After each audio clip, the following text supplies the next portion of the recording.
तो आज का हमारा पहला क्वेश्चन है, एक कुंडली में धारा 0.1 सेकंड में 4 एम्पीयर से शून्य में बदल जाती है और प्रेरित ईएमएफ 100 वोल्ट है। तो कुंडली का प्रेरकत्व क्या होगा?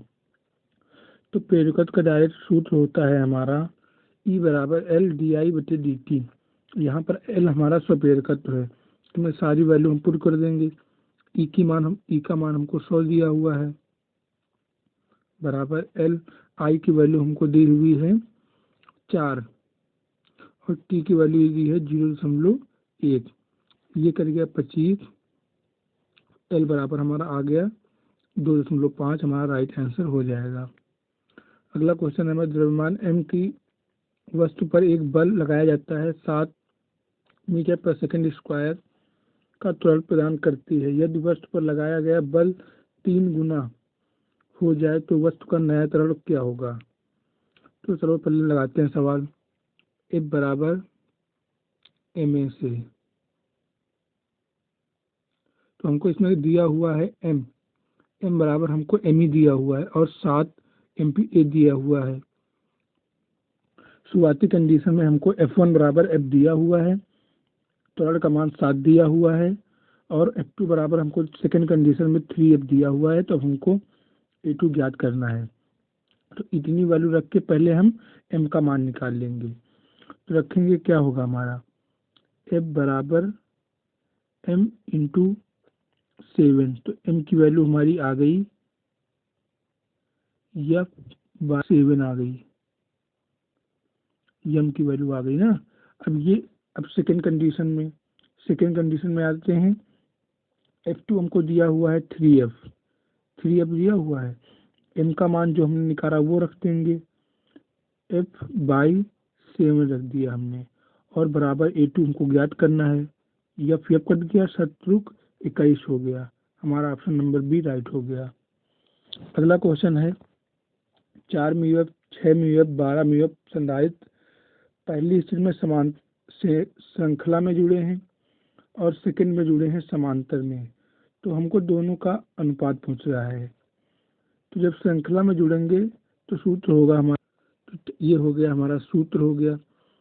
तो पहली कंडीशन में हम लोग इसको क्या करते हैं, श्रेणी क्रम में जोड़ते हैं। तो हो जाएगा 4 6 प्लस 1/12 बराबर हमारा हो जाएगा, हमारा श्रेणी क्रम में आ गई धारिता 2। अब सेकंड कंडीशन में हम लोग क्या करते हैं, समांतर क्रम में निकाल लेते हैं। समांतर क्रम में हमारी धारिता हो जाएगी 12 10 22 हो जाएगी। अब हमसे सवाल पूछ रहा है अनुपात बताइए, तो काट देंगे 1:11 आ जाएगा। हमारा ऑप्शन नंबर ए राइट हो जाएगा। अगला क्वेश्चन है, मोल की एसआई मात्रक क्या होगा? तो मोल का एसआई मात्रक होता है, पदार्थ की मात्रा का मात्रक होता है मोल। अगला क्वेश्चन है, प्लेटों के बीच तेल के साथ एक समांतर प्लेट संधारित तेल को विद्युत स्थिरांक के बराबर 2 की धारिता C है। यह तेल हटा दिया जाता है तो धारिता क्या होगी? समांतर प्लेट संधारित्र की धारिता का सूत्र होता है C बराबर K एप्सिलॉन नॉट A बटा D। ये सूत्र होता है हमारा। पहली कंडीशन में तेल में दी हुई है K बराबर 2, धारिता दी हुई है C, और मान लो तो C बराबर हो गया 2।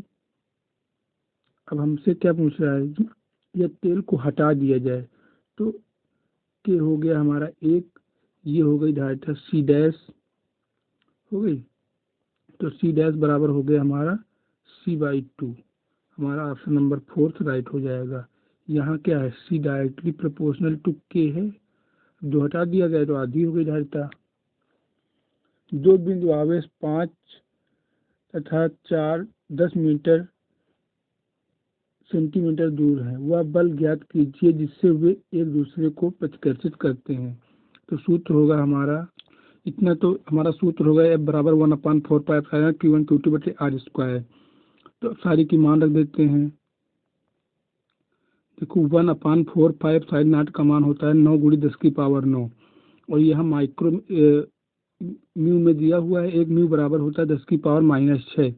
तो हमने 10⁻⁻6 से 2 बार गुणा करा दिया, और यहाँ पर सेंटीमीटर में दिया हुआ है तो आर स्क्वायर जब होगा तो 10 × 10 होगा, और सेंटीमीटर को आर स्क्वायर में बदलेंगे तो हो जाएगा 10⁻⁻⁴। अब इसको हल कर लेंगे तो हमारे पास आ जाएगा, देखो 5 5 और चौको 20 होगा, 20 को 9 से गुणा करेंगे आएगा 18। ऑप्शन में 18 बस 3 नंबर में है, हल करने की जरूरत ही नहीं। अगला क्वेश्चन है, अल्फा कण प्रकीर्णन परीक्षण के बारे में सही कथन का चयन कीजिए। पहला कथन कह रहा है हमारा, अल्फा कण के रदरफोर्ड के परीक्षण में स्पष्ट रूप से परमाणु की स्थिरता के बारे में बताया गया है, तो ऑप्शन नंबर 1 गलत दिया हुआ है। दूसरा नंबर कह रहा है, आर नॉट जो अल्फा कणों के नाभिक की तरफ बढ़ता हुआ अंतर है वह अल्फा कण की गति ऊर्जा पर निर्भर करता है, तो ऑप्शन नंबर 2 राइट है। तीसरा दिया हुआ है हमारा, आघात मानदंड अल्फा कण की गति ऊर्जा पर निर्भर करता है, तो ऑप्शन नंबर सी भी हमारा राइट है, तो हमारा ऑप्शन नंबर 3 राइट हो जाएगा। अगला क्वेश्चन है, निम्नलिखित में से एक मात्र युग्म है जिसमें आयाम समान नहीं है, तो देखना, कोणीय संवेग और प्लांक स्थिरांक की विमा बराबर होती है, कार्य और बल आघूर्ण की विमा भी बराबर होती है, आवेग और संवेग की विमा भी बराबर होती है। याद रखना बच्चा हमारे पास ऑप्शन नंबर 2, तो ऑप्शन नंबर 2 ही हमारे पास राइट आंसर हो जाएगा। इनकी विमा के बराबर नहीं होती है, क्योंकि जड़त्व आघूर्ण का सूत्र होता है I बराबर mI², बल आघूर्ण टाउ का सूत्र होता है I अल्फा।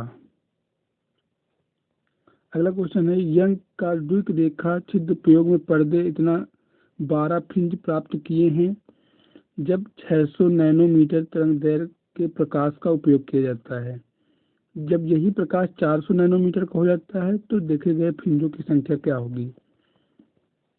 तो सूत्र हमारा होता है W बराबर N D λ/D।